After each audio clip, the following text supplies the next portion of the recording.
Silver Rainbows is a network for older LGBT people who were socially isolated across Cheshire.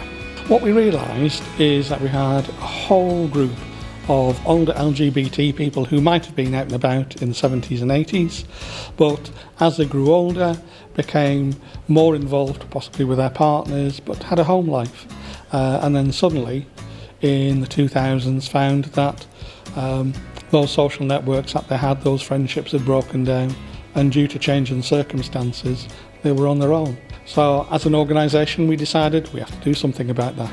Hence, we set up the Silver Rainbows Network. Silver Rainbows is a body positive project which enables us to engage the older LGBT community.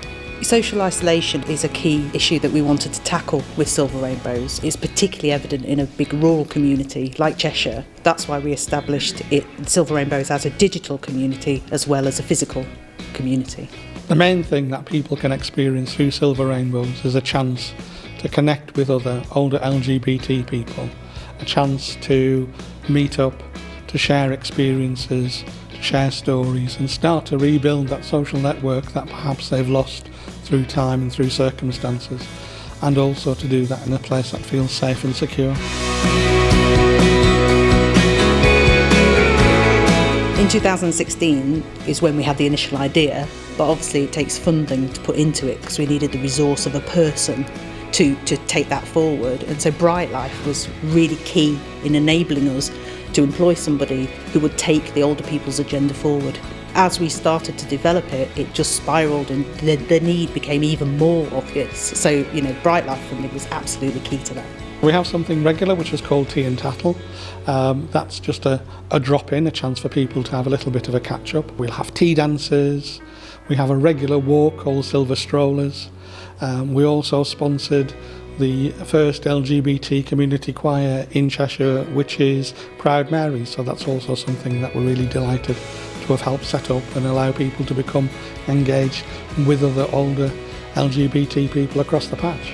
These sort of events that encourage people to be themselves, to not feel alone, you can't undersell the importance of them. I think anything that we can do to encourage people to be who they are and to feel comfortable doing that is only a good thing. It's really important for people to come to events like this, launches of LGBT History Month. This year the theme is about what have we learned from the past. We've always got things to learn as we go forward, in particular as well. The struggle continues. I know I'm being very serious, but it's a great laugh. You can have a lot of fun at Silver Rainbows because the people are magic. The personalities are amazing and their histories are just glorious, and we have to share them and celebrate them. We do provide a one-to-one service as an introduction. So if you're not sure who you can speak to, get in touch. We can always arrange for me or for one of my colleagues to come and have a chat to you, and through that start that introduction into that wider network. But you don't need to be alone anymore, you don't need to be isolated anymore. That's why we're here, and we'd love for you to come and join us.